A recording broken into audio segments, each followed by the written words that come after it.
Alright, this is Crazy Carl back with another 30 Soulstone Scrap Malifaux video battle report.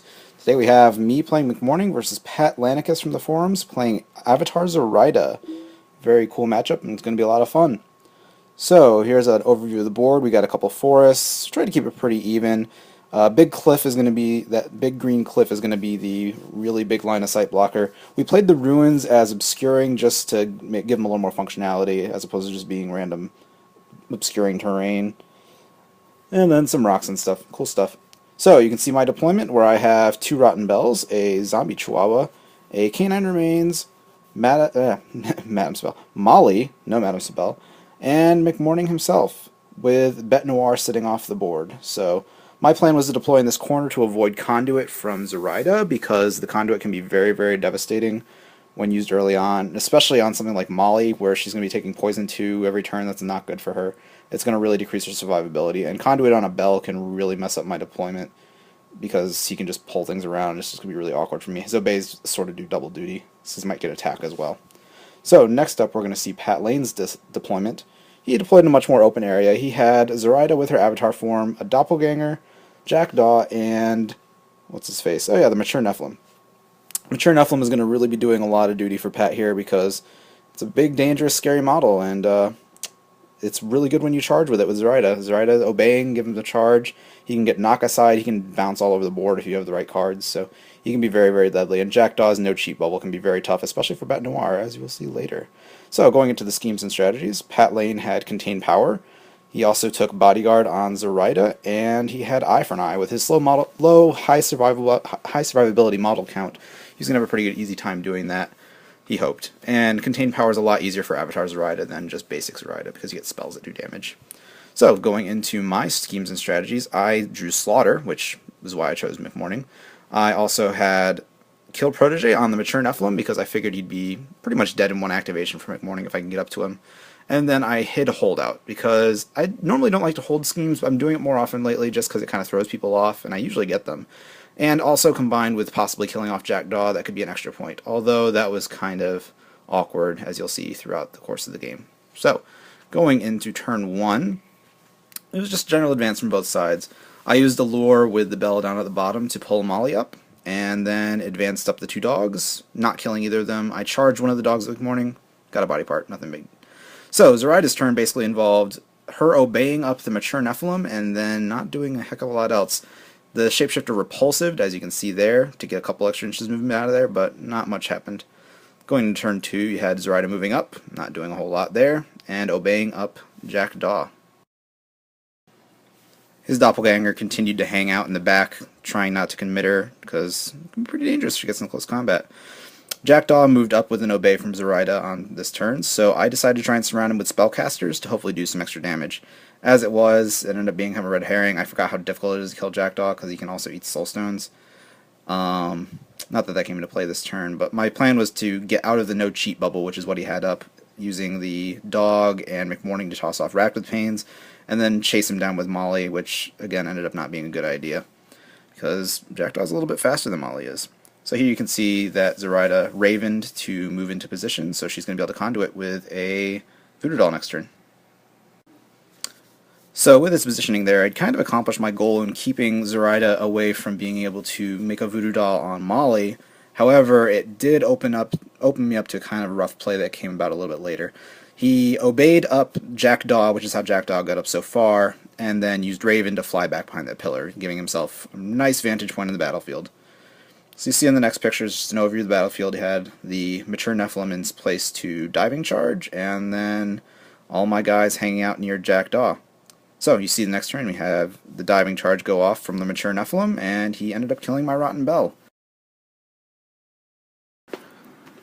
Alright, here you see that my Rotten Bell then died to the Mature Nephilim. I made a bit of a mistake. Instead of using my Slow to Die action to walk around behind the Mature Nephilim so that when Bet Noir popped out, she could be safe from Conduit, I didn't, and I just did something that didn't matter.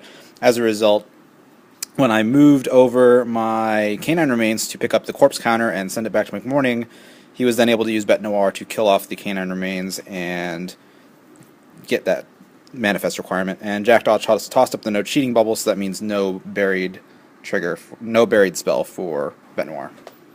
So in this photo, you can also see that Jackdaw popped over, threw up his no cheating bubble, and I brought over Molly to try and put some pressure on him. I realized afterwards this is probably not the best idea. Jackdaw's a lot more mobile than Molly is, and as a result, I would just be chasing my tail all day.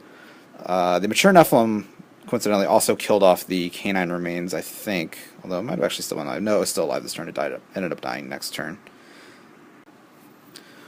The Jackdaw over messing with Bête Noire, I decided to move McMourning up and put some pressure onto aZoraida and possibly kill off the Doppelganger, just to take a little pressure off my activations. You can see here that aZoraida ended up conduiting onto Bête Noire with the Voodoo Doll, which meant that he was going to be able to obey her, and be a little awkward for me to deal with that. I probably should have moved McMourning up to this position earlier and just gone straight up behind that cliff, but hindsight's 20/20. And the Doppelganger again did about nothing. It was pretty useless most of the game. And to give you the view of the rest of the board, we then had the Zombie Chihuahua kind of sitting out in the middle of nowhere along with the Rotten Bell. The Rotten Bell at least has an 18-inch range with lore, so she's able to kind of affect something, I guess. She could pull up the Doppelganger or McMourning, whereas the Zombie Chihuahua is just kind of not really doing a lot. He can threaten Jackdaw next turn, which is nice, which coincidentally is what I ended up doing. Pat ended up going through a lot of cards to take out Bête Noire with Jackdaw, and consequently I was able to activate Molly, put some more pressure on Jackdaw, and then swing McMourning around and throw off a couple of Racked with Pains and deplete the last of Pat's Soulstones. Or no, I did not. He got rid of the rest of his hand. So I was able to drain his hand, which was nice. However, it didn't really do me much good, but it did set me up for a position to kill off the mature Nephilim next turn, which was going to be very, very good for me, because that's going to be 2 points for me. So we see here on turn 4 that Avatar Zoraida became Avatar Zoraida, and you'll notice that a mature Nephilim is possibly missing. I will get into that in a moment. Or soon to be missing. Avatar Zoraida threw up a couple damage spells on McMourning and obeyed the mature Nephilim to charge at McMourning. So she was able to take, between her pins and needles attacks and the mature, she did about 8 damage to McMourning. Not enough to kill him. And I think we all know what happens when that happens. You have McMourning activate, and he's going to end up right next to a mature Nephilim. Fortunately, he passed his terrifying test, and did what McMourning does best to armored beasties with low defense. He carved him up pretty good. Only took 2 of his activations, including his Scalpel Sling, to do some decent damage, and he was also able to fire off a Rack with Pain at Jackdaw to try and get some more cards out of Pat's hand. So the board after turn 5 left me down about 8 on my slaughter, meaning I needed to do some serious work to catch up. It also meant I really only needed to kill either aZoraida or the Doppelganger, neither of which are very difficult. However, I made a bit of a mistake going into the next turn. I eventually drew, finally, a Crow so I could cast a summon spell. However, I made kind of a poor choice with my use of summons. You'll see I had the Rotten Bell lure up the Doppelganger and team up on it with a Zombie Chihuahua, but that just wasn't enough. McMourning did get off a summon of this Rogue Necromancy that unfortunately is not near this little scrum down here. The Rotten Bell and the Chihuahua just couldn't do it on their own. Not really too much. A lot to expect out of them, though. I summoned the Necromancy next to aZoraida, got off a couple attacks, forced a Terrifying test. However, it wasn't really enough. She didn't really take all that much damage, and he was able to then use it to obey. He was then able to obey it to attack McMourning, which made me a little nervous, but I ended up being okay. But that just meant that my poor use of summoning meant that I wasn't able to win. So we ended up finishing up the game with Pat getting 2 points for his bodyguard, 2 points for his eye for an eye, and then I got 2 points for my kill protege and 1 point for my I have holdout. Yeah, my hidden holdout. So neither of us got our points for our strategies, so it ended up being 3-4 in favor of Avatar Zoraida, and it was a great game, and hope you guys enjoyed it, and we'll see you guys next time.